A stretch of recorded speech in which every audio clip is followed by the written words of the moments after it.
जय श्री राम, जय श्री बालाजी महाराज। कोई भी गंदी शक्ति हमारी भक्ति को कैसे चुरा लेती है? क्या इसमें संभव है कि कोई गंदी शक्ति की इतनी हैसियत वो हमारी भक्ति को चुरा ले? क्या यह संभव हो सकता है? हाँ, कुछ कारणों से संभव हो सकता है अगर सही रूप से इसको जाना जाए। तो आज की वीडियो बहुत ज़्यादा इंटरेस्टिंग होने वाली है आप सभी के लिए। अगर वीडियो अच्छी लगे, लाभकारी लगे तो वीडियो को लाइक कीजिए, चैनल को सब्सक्राइब कीजिए, 10 लोगों तक जरूर शेयर कीजिए, क्योंकि आपका एक शेयर किसी की ज़िंदगी को बदल सकता है। तो क्या होता है कि देखो, सबसे बड़ी बात, नकारात्मकता और सकारात्मकता, इस संसार में दो प्रकार की एनर्जी काम करती है। जहां नकारात्मकता होती है वहां सकारात्मकता का भी उतना ही जरूरत है, और जहां नकारात्मकता है, क्योंकि एक दूसरे से दोनों की वैल्यू को समझा नहीं जाएगा। क्योंकि अगर एक हाथ है तो दूसरे हाथ की भी अहमियत का पता है व्यक्ति को, क्योंकि इसीलिए दोनों चीजें जो है साथ चलती है।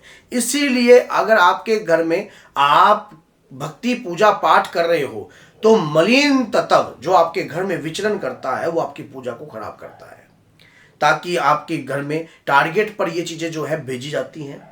तंत्र के तहत भी ये चीजें भेजी जाती हैं, मंत्र के तहत भी ये चीजें भेजी जाती हैं। आपके घर में भी अगर कोई मलिन प्रेत पहले से ही घुसा हुआ है या बदबूदार प्रेत कोई पहले से घुसा हुआ है तो आपके घर में इस प्रकार की प्रतिक्रिया कर कर आपके पूजा को खराब करने का प्रयास करता है। अब एक लेडीज अपने घर को बचाने के लिए प्रयास करती है, रोज दीप का दान देती है, डेली वो अपने घर में पूजा कर रही है माँ दुर्गा की, माँ दुर्गा की पूजा कर रही है, माँ दुर्गा की पूजा कर रही है। तो उसके घर में तो प्रेत होना नहीं चाहिए, प्रेत जब होना नहीं चाहिए तो वो तो पूजा कर रही है कंटिन्यू। लेकिन घर में रहने वाला प्रेत, घर में रहने वाला मलिन तत्व उसको रोकता है कि ये पूजा ना कर पाए, माँ की पूजा ना कर पाए।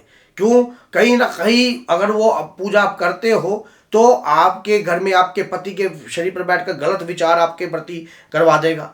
आपका अपने व्रत रखने का प्रयास किया, मान लीजिए आपने कोई पूजा पाठ नियम उठाया है तो पहले ही आपको खंड करने का प्रयास करेगा, पहले ही आपके गलत विचारधाराएं आपके शरीर में पहुंचाने की कोशिश करेगा, क्योंकि वो अपना दांव पेच चलाएगा ताकि आप पूजा ना कर पाओ।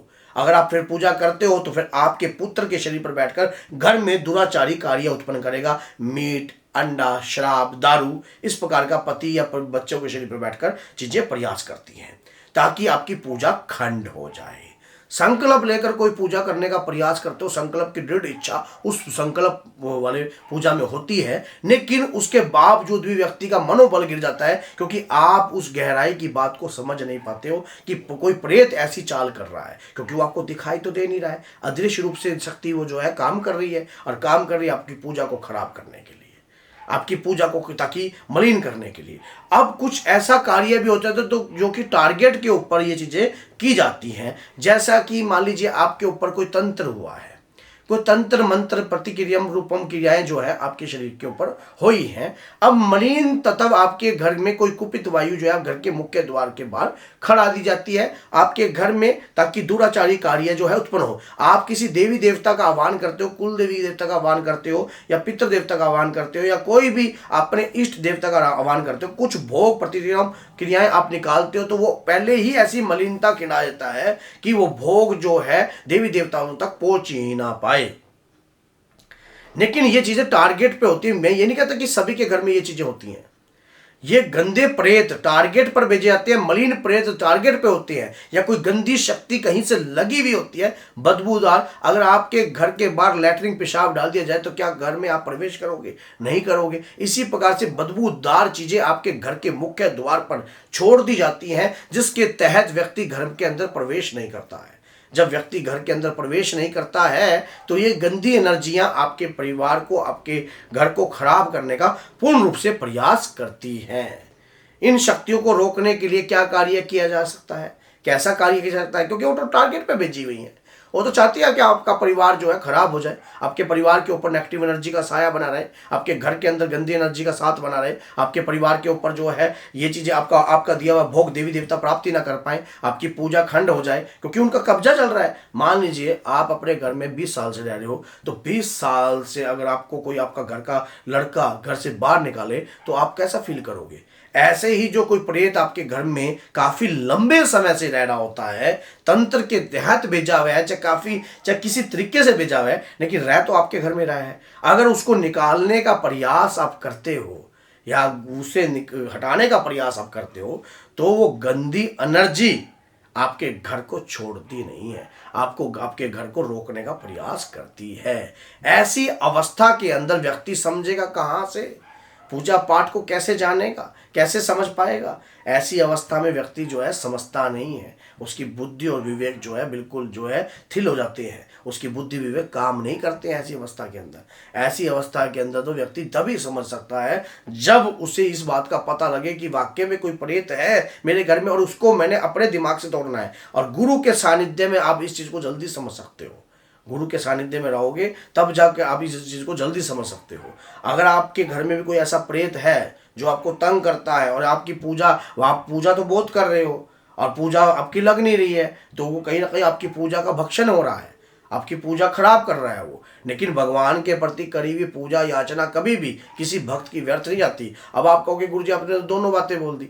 देखो, आप जो पूजा अपने इष्ट के प्रति कर रहे हो तो कहीं ना कहीं उस गंदी शक्ति को हटाने के लिए आपके इष्ट ही आपके ऊपर आशीर्वाद, आप तो कर रहे हो ना, वो चाहे कितनी मलिनता फैला दे, लेकिन आपको कहीं ना कहीं चाहे हमारी वीडियो के माध्यम से चाहे किसी ना किसी तरीके से परमात्मा की आवाज आप तक जरूर पहुंच जाएगी। क्योंकि सत्य की हमेशा जीत होती है, असत्य हमेशा पराजित होता है। नकारात्मकता हमेशा डाउन रहेगी अगर सकारात्मकता पर आप विश्वास रखोगे। अगर अपने इष्ट पर आप विश्वास रखोगे तो नेगेटिव एनर्जी कहीं और से उत्पन्न नहीं हुई है, शिव ही स्वयं भूतनाथ है। ऐसी अवस्था में आपको क्या कार्य करना चाहिए, हमारे चैनल पर बहुत सारी वीडियो बनी हुई है, या तो आप हमारे से कांटेक्ट करिए, हमसे कांटेक्ट कर कर भी आप अपनी इस प्रकार की नकारात्मकताओं से छुटकारा पा सकते हो और उस दौरान इन चीज़ों को पीछे कर सकते हो। और नहीं, अगर आपका कांटेक्ट हमारे से नहीं हो पा रहा है तो चैनल पर मैंने नकारात्मकताओं को दूर करने के लिए, ऐसी गंदी एनर्जी से पीछा छुड़ाने के लिए ढेर सारी वीडियो जो है बनाई हुई हैं। एक एक वीडियो को ध्यान से देखिए, समझिए और उसको ये देखिए कि मैं क्या बोल रहा हूँ, समझने की कोशिश कीजिए कि इस नकारात्मकता को तोड़ने का क्या रास्ता है और उन उपायों को घर में करना स्टार्ट कर दीजिए। ऐसे तीखे भोग, ऐसी तीखी धुनिया, ऐसी चीज़ें जिससे ये चीज़ें भागती हैं, शुरुआती तौर इनका भारी होगा, आपका पल्ला डाउन होएगा, लेकिन धीरे धीरे इसे बैलेंस होने में भी देर नहीं लगती है और फिर एक वक्त ऐसा आएगा कि ऐसा होना पड़ेगा। ये बात याद रख लेना, क्योंकि आप जीतोगे, आप प्रयास करोगे, तो अगर करोगे तो आप जीतोगे भी अवश्य ही। अगर जीवन में आगे बढ़ना है तो कुछ कदम आपको उठाने पड़ते हैं, कुछ एक्शन आपको लेने पड़ते हैं। तो अगर ये वीडियो आपको अच्छी लगती है और वाकई में ही बाबा के और माँ के प्यारे चैनल से आपको अच्छी वीडियो मिलती हैं तो आप इस वीडियो को 10 लोगों तक जरूर शेयर कीजिए, चैनल को सब्सक्राइब कीजिए और ये मन में रखिए कि जो वीडियो बन रही है हमारे हित के लिए ये है। और अगर हम बाबा की, अगर एक शेयर क्या पता किसी व्यक्ति की लाइफ को बदल सकता है। कोई व्यक्ति कैसी सोच में बैठा है, मानसिक तनाव में है, परेशानियों में है, अगर कोई नकारात्मकताओं के कारण अपने शरीर का त्याग करने का प्रयास कर रहा हो तो आपका एक शेयर उसकी ज़िंदगी को भी बचा सकता है। आप भी आपने बहुत सारी चीज़ें देखी होंगी, ऐसे लोग कई बार गंदी शक्ति के तहत अपनी देह का भी त्याग करने का प्रयास करते हैं, क्योंकि वो जिंदा प्रेत के वश में होता है, मरने के बाद सोचता है कि प्रेत से मुक्त हो जाएगा। नहीं, मरने के बाद भी प्रेत के वश में ही रहेगा।